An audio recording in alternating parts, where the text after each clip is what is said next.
Hi guys, hope you're well. Just want to show you what I've been working on recently for my Blood Angels. What I wanted to do and what I want to add to my army is the Vanguard squad.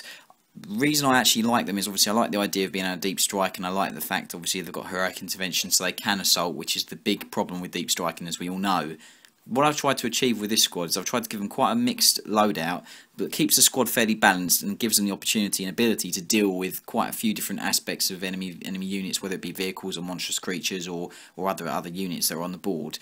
So just going to take a look around the squad and really go over what I've done with poses and weapons and things like that. Now, to give you a bit of an idea, I've never actually bought any of the Heresy Marines before, so this is actually the first squad of Marines that I've bought. It's Maximus Mark IV armour, and I've also bought the upgrade kit that gives you all the assault weapons, otherwise they'd all have chainswords. So we'll take a look around different Marines. Compared to other Forge World stuff that I've bought, like doors and vehicles and guard stuff, the moulding is brilliant. The detail is great, and I really am happy with them. Only thing I would say that I've noticed is that the Marines actually look a little bit smaller to a normal plastic Marine. So I haven't got any on my desk at the moment, but I'll show you in another video once they're painted the comparison in size. Has anyone else noticed that? If you have, then put a comment below and let me know your thoughts on that. It's not a big thing, it's not like a problem or anything, but I just wanted your opinion on it really, and just to get an idea of what your thoughts were on the size difference. But anyway, let's take a look around the squad. So the first guy is just a bog standard Marine with, I decided to go with a power fist and a bolt pistol, quite a decent combination of different sort of weapons.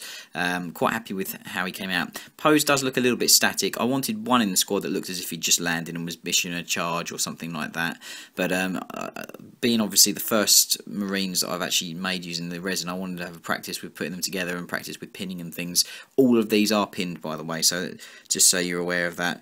I wanted to pin them just for a bit more security. I really like the backpacks, or the jump packs. I'm really happy with them. Love the single thruster compared to the double one. I just think it looks a lot neater, and it would be easier to use if you were using it in combat. I just think it's a better jump pack really. So that's the first guy.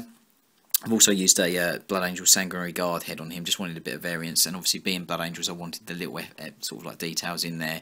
The reason I went with Maximus armour, just to go over that, is because obviously them being Vanguards and sort of first company, I wanted them to have more sort of ornate and sort of like relic sort of armour, so older armour, and that's why I've gone with Maximus. Plus I love the helmets from Maximus armour. It's probably my favourite mark of Marine armour in general.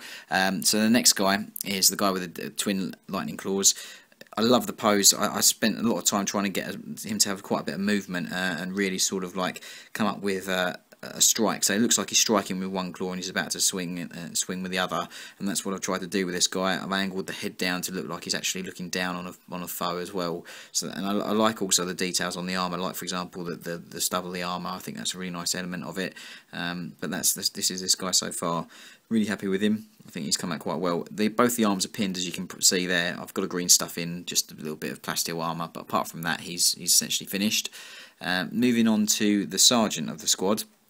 With all my sergeants, as you probably noticed now, I actually put them on larger bases, just because I like to distinguish a sergeant from the rest of the guys. I know tactically in gaming it's not the best thing to do, but I just like it. It looks like he's actually the sort of leader of the squad. What I tried to do with the pose is I tried to look like a leader should look. I've equipped him with a plasma pistol and a power sword. They come standard with the power sword. You upgrade it for free to get a power weapon, and I've paid for a plasma pistol. With him, I've made it look like he's just landed, or he's charging forward. Really tried to give him sort of like a leadership sort of pose, like he's charging forward. And I've given him a plastic Blood Angels iconography shoulder pad, just to obviously start putting the detail on. All of these are going to have green stuff work done on them with iconography, purity seals and things of that, just to really give them that go over the board with the sort of like the detailing on them. So moving on to the next guy, it's another standard trooper. Lightning Claw bolt pistol, a combination that I think works quite well, and I've play tested it a few times. Like the pose as well, it looks like he's either landed or he's looking for a target or firing or about to swing with a claw. That's what I've tried to do, get a lot of movement in the poses. That's the one thing I try and get with all of my sort of assault marines, really try and get a decent sort of pose with regards to sort of the look of the model and how it looks compared to the rest of the guys in the squad. The final guy, I wanted someone that looked like he was issuing a challenge, you know, trying to really big himself up, and that's what I've tried to do. The hardest part of this conversion, as you can probably see on him, is the wrist itself. And what I've done is actually cut the hand off completely, and then I've pinned it in both sides, both in the wrist and also actually in the hand, and bent the pin to sort of give that angular look of a wrist, as if he's pointing and angling with the wrist, offering the challenge. Again, all the arms have been pinned, green stuff in all the gaps, all the plasteel armour, and that's what I'm going to have to do with this guy. As I said, all of them are going to have a lot of work, green stuff iconography, to get an go the extra mile on them and give them that extra detail. I didn't want to use too many of the Blood Angel plastic bits. I know it'd be quite easy to do that, but I just thought that it'd be nice to go over the top with green stuff, and also make them look, also they do look like they belong to the same squad with regards to the armour, and not have too many plastic bits. Sergeant, I thought it was necessary just because he is the leader of the squad. So let me know your thoughts, guys. I hope you like these.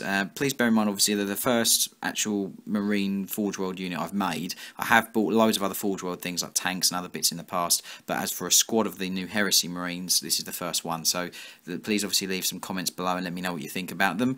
I hope you like the video, and as always, guys, please subscribe and please comment, and please obviously tell me what you think. Thanks ever so much, guys. Look after yourselves. Bye bye.